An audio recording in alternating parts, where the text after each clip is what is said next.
Welcome to this MOOC course on Indian writing in English and translation. It is very interesting that we are today engaging with an area which has not been discussed much in the context of Indian writing separately. That is the question of caste. And the title of this talk, the talk will be divided into two portions. The first part of this talk, which will be on caste in the literary bones. Caste in the literary bones, Ambedkar's unfinished revolution. What do we understand by caste in the literary bones? Because when we think of bones, it is an unromantic term because we have been used to romanticize literature. Think of literature as a space for unity, of solidarity, of aesthetic transcendence. But the idea of bones is taking us back to the body, to the immediate reality, to the situatedness of the subject. And it is very important in the context of caste. I would like to remind you that that caste is an inadvertent reality in India, which could not be evaded, which is always omnipresent. And when we include caste along the line of Ambedkar, we are also getting into the realm of politics. It is not only literature, but it is also a kind of political engagement with literature, society, philosophy, art, aesthetics, and various other disciplinary. When we include caste, it is definitely an interdisciplinary way of engaging with the politics of caste and the politics of social reform, which Ambedkar is repeatedly referring in his writings. Ambedkar, who was born in 14th April 1891, and he passed away on 6 December 1956. He has been referred and venerated as one of the major architects of Indian Constitution, the drafter of Indian Constitution. So he is a figure which is closely associated with the nationalist identity. The identity of the nation is closely associated and amalgamated with the idea of the nation. And we have seen the picture of Ambedkar carrying the Indian Constitution in his elbows. That is the typical picture we always see Ambedkar in. So that is one identity of Ambedkar. But the other identity of Ambedkar is that we know Ambedkar as a figure, as a person who is engaged into the politics of caste, who is questioning the idea of Hindu nation, which has the element of Shastric conception of casteism inherent in its fabric. So we are trying to get into the physicality, the situatedness, the phenomenology of caste when we are reading Ambedkar. So Ambedkar delivered a speech called Annihilation of Caste. It was an undelivered speech. He was supposed to deliver this speech in the Jat-Pat Torak Mandal. Jat-Pat Torak Mandal happens to be a kind of a wing of Arya Samaj, which is a right-wing organization which directed towards eradicating caste. So first we need to understand Ambedkar's approach towards eradication of caste and its difference from the approaches of people like Sant Ram, who belongs to the Arya Samaj leaders like Sant Ram. It is very curious to note that they invited a person like Ambedkar, who is apparently from the Antaja caste.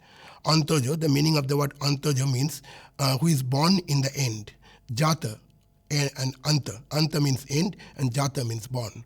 So this Antaja figure, Ambedkar, is a very contradictory and ambiguous figure in two senses. He is ambiguous, his identity is ambiguous because he is one of the founding fathers of Indian nationhood. I would give emphasis to the word father. He is a founding father, the father figure of Indian nationhood on one hand, and on the other hand, he is questioning the identity of Indian nation, which is based on a certain kind of Hindu religious nationalism. This is one kind of dichotomy we see in Ambedkar. The second dichotomy is that he hails from an Antojo caste, a marginalized caste, Mahar caste, to be very specific, from Maharashtra. But despite that, he was educated abroad, and we see the figure of Ambedkar not only with the constitution, but also with the coat, which is a symbol of modernity. He is a modernist and a modernizer. And we will see how Ambedkar's modernity is very different, because modernity is one of the modernism. These are the terms which are closely associated with the discourse of English literature, particularly what it means to be modern in the Western philosophical conceptual apparatus is that when we are going beyond the religious divine way of looking at the world, and we are stepping towards a kind of secular, modern, post-religious identity. We will see how much secular he is, how much he, in the Western sense of the term, and how much he is moving beyond the conception of quote-unquote secular. That is also a kind of ambiguity we need to know, the secular Ambedkar and the religious Ambedkar. The Ambedkar who got converted into the Buddhist religion and hailed the Buddhist religion as an ideal religion for the Dalit community. He used these two terms, untouchables and Dalits, repeatedly. There are many such terms. When you think of the caste studies, you also need to know about these terms very clearly, as I have already referred to the term ontojo. Similarly, there are some other parallel words like untouchables, like depressed classes. Depressed classes is a word used by the British administration during the colonial rule. We also have the post-colonial governmental terms like scheduled caste, scheduled tribe, which denotes the previously untouchable people. We also have terms like untouchables. We also have terms like the outcast. The outcast is a very important term, who are driven outside the caste, outside the system of caste. Then you have parallel terms like avarna. Avarnas are people who are thrown out of the Varna system. How it became so, we will come to that. Then Ambedkar is not only a discussant on religion and critique of religion, but he deeply engages with the religious discourse. He reads all the Shastras, and there is a kind of tension I will try to mention between Ambedkar's understanding of religion as ideal, transcendental, as something which is towards the humanity, which can actually question the existing world order and ask for a kind of moksha, a kind of freedom from the worldly confinements, worldly ways of confining, dividing, segregating people, the forms of injustice. But on the other hand, religion in the form of dharma could also be a kind of, questioning, really, a kind of imposition of a world order on the people, which segregates people, which controls people's life, defines, governs people's life in manifold ways. And it is connected, these dharmic injunctions are definitely connected with other kinds of social and moral orders, like the economic aspect, the political aspect, the geographical aspect. All these things are connected into a kind of ensemble. So, to begin with, some of the sections, of just like reading some of the sections from Annihilation of Caste, I'll read the two quotations here so that I can explain this to you. The caste system is not merely a division of laborers, which is quite different from division of labor. It is a hierarchy in which the division of laborers are graded one above the other. In no other country is the division of labor accompanied by this gradation of laborers. So, Ambedkar uses this term in many of his writings, graded inequality. Graded inequality, it is not only an inequality and difference, but it is graded, it is hierarchical, and it is insurmountable. So it creates a certain kind of social impasse between the castes. Ambedkar often uses another term in his discourse, which is he defines caste as an enclosed class. He says that social differences in terms of profession, differences in terms of livelihood, in terms of culture exist in all societies. But curiously enough, if we read Annihilation of Caste, we will see that Ambedkar repeatedly says that the caste differences are not on the basis of culture. People from different parts of India, from different castes, they share same kind of culture. And contrary to this, there can be people of the same caste from different regions who have different cultures. So if you do a kind of pan-Indian study, quote-unquote nationalist study of the entire nation and the different castes, you will see that the caste difference in Indian society is not on the basis of cultural difference always. Sometimes it resorts to that because of the restrictions, like the restrictions in the food that create certain kind of common eating habits. Like the Dalits are often seen to consume the dead animals, and the animals which can give them a lot of meat, an easy way of nutrition, because the Dalits were often restricted to consume food. So, and these kind of differences, it existed, but mainly the caste division is on the basis of the profession which is hereditary and which is unsurmountable. People from one caste cannot move to the other caste. And here, Ambedkar's position is very different from the Arya Samajist or Mahatma Gandhi, even Mahatma Gandhi, whom repeatedly Ambedkar puts to a certain kind of questioning. He tells the Mahatma Gandhi that your way of approaching caste is to eradicate counter-untouchability, but to preserve the order of the Varna. But he thinks that the order of the Varna is closely associated with the order of the caste. We will see that how caste and Varna are closely connected. Going back to the term Avarna, we will see that Avarna or the outcast people are those people who, because of some kind of violation of the caste rules, are thrown out of a particular Varna. So when they go outside the Varna system, they become Avarna or outcast. So it's a process, it's a ecclesiastical process of controlling people's life, defining the differences and maintaining the differences into an orderly discourse.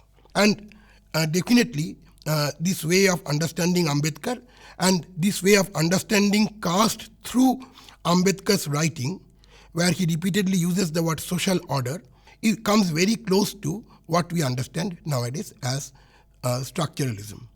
So when we think of structuralism, we think of a order of discourse, to bring this phrase from Foucault, Michel Foucault. So we think of an order of discourse, a way of arrangement of words, ideas and things, a certain kind of ordering of life and meaning which controls people's lives. And caste is such an order of discourse which is sanctioned by the religion. It is not only an order of discourse which is fluid, which can change internally, but it is something which is sanctioned by the Shastras, and therefore it is even more difficult to surmount. So coming back to the second quotation, that for a Hindu dharma means commands and prohibitions is clear from the way the word dharma is used in the Vedas and the Smritis and understood by the commentators. The word dharma, as used in the Vedas in most cases, means religious ordinances or rites. So in popular parlance, when we use the word dharma, we either understand it as religion or we understand it as a kind of ideal way of conducting life. So what is the dharma of a Raja? What is the dharma of a human being? The dharma of a human being should be humanity. But this is not exactly the sense in which dharma has been used in Indian Shastric practices. The dharma is something which is related to the idea of karma. Dharma and karma are two related concepts.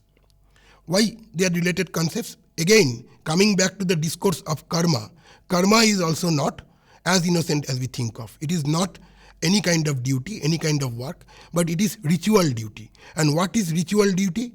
In the Hindu philosophical political structure, in the Hindu dharmic Shastric tradition, the idea of karma is definitely the idea of ritual work, that what is decided for a particular caste. And you must be knowing there are two kinds of karma, nitya karma and naimittik karma. And nitya karma is the karma which is conducted in the everyday life, and naimittik means something which is normative, which has to be conducted during special occasions like marriage, like observing a funeral rite or shraddh, these kind of things.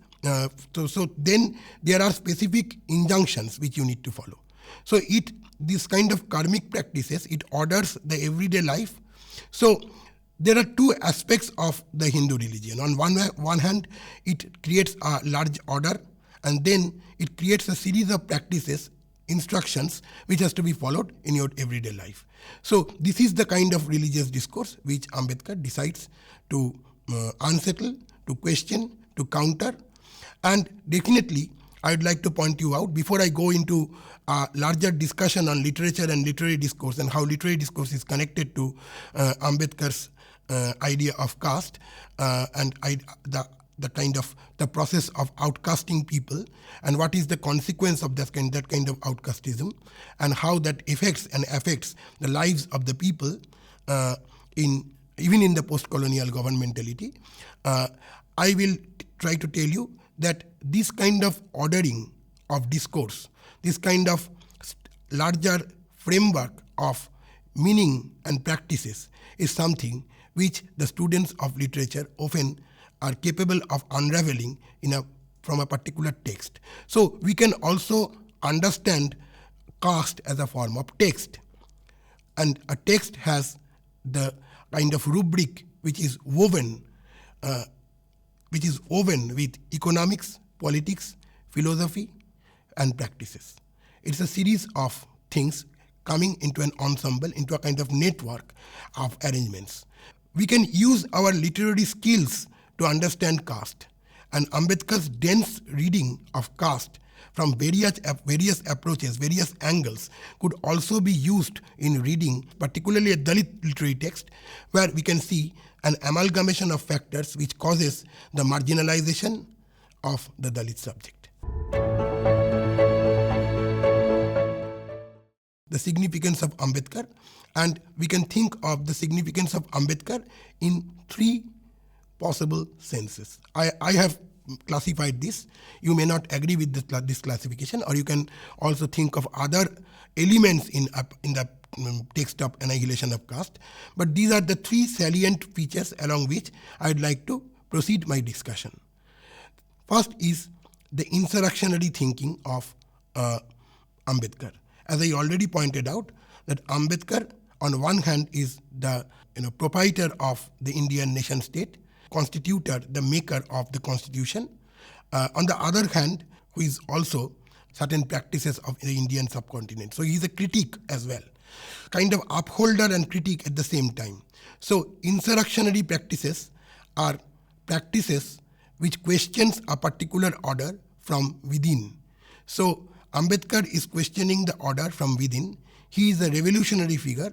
He is also a figure which talks about the rights of the Dalits, which are yet to be achieved in the Indian nationhood. This kind of insurrectionary aspect of Ambedkar is into a kind of particular kind of tension with the discourse of nation state.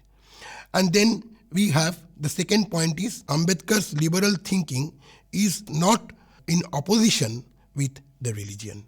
It has an oppositional aspect of questioning religion, but Ambedkar is not someone who wants to give up the religious discourse altogether. One thing you need to understand, that in the pre-modern cultures, religion was the way of ordering life, of looking at things, observing, understanding, analyzing things, every aspect of life. So resistance, rupture also emerged from literary discourses. And of course, Ambedkar himself, when he's talking the counter-Vedic traditions, there are different counter-Vedic traditions. It's not that Ambedkar is a modernizer. Ambedkar's difference from the earlier thinkers is that his thinking is not concentrated on the discourse of nationhood or on the discourse of religion alone, but he is a liberal thinker. He is floating his ideas as objective, liberal, and something which will help support everyone. That is one aspect of Ambedkar.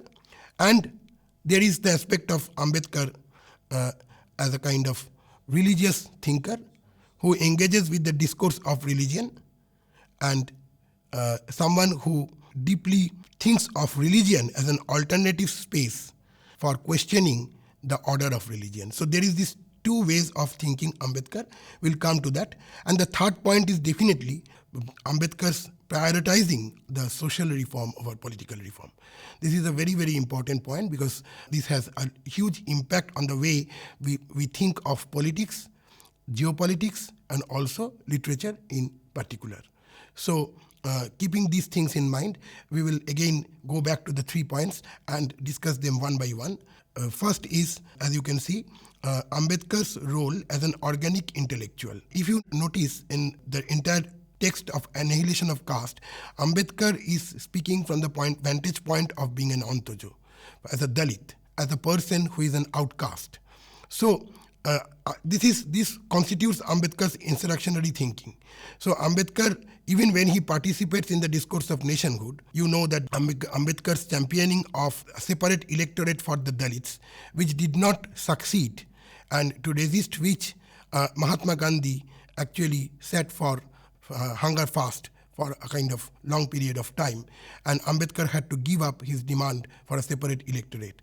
So as in Ambedkar's politics, even as a kind of law minister or a writer of the constitution, or his engagement with the national politics, does not give up his Dalit identity. So the insurrectionary moments of his thinking was always there. And when he was invited in this conference organized by Jat-Pat Torok Mandal, and he was invited as a kind of modernist and as a kind of anti-caste activist, and he was expected to speak against the discourse of caste, and the objective of the Jat-Pat Torok Mandal was to eliminate the practice of untouchability from the Hindu way of life, and to integrate the outcast within the fold of Hinduism. Ambedkar did not stop expressing his opinion, expressing his critique against the Hindu religious shastras. He also mentioned his possibility of going outside the Hindu fold, and which he realized later when he adopted Buddhism. The hint of going outside the Hindu religion was already there in the speech of, therefore it was a very kind of insurrectionary speech, very subversive kind of speech.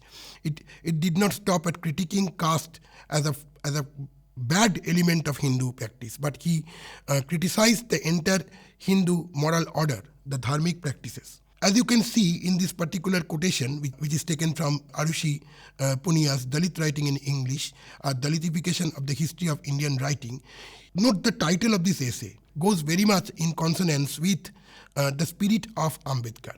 On one hand, you have the idea of an Indian writing in English or Indian writing even in translation, though this essay does not mention translation particularly. So we have the idea of Indian writing, the Indian identity. But this Indian identity is open to the insurrectionary possibility of including caste. So unlike the other romanticizer of the Indian literature, we know that when we talk about Indian literature, there are volumes of the history of Indian literature, like edited and written by Shishir Kumar Das. And if you think of the Sahitya Academy, project of Indian writing in English and Indian writing in English translation, you will see that they identify Indian literature as an ensemble of literary practices which counters the accusation of the Western world that India often cannot produce good literature.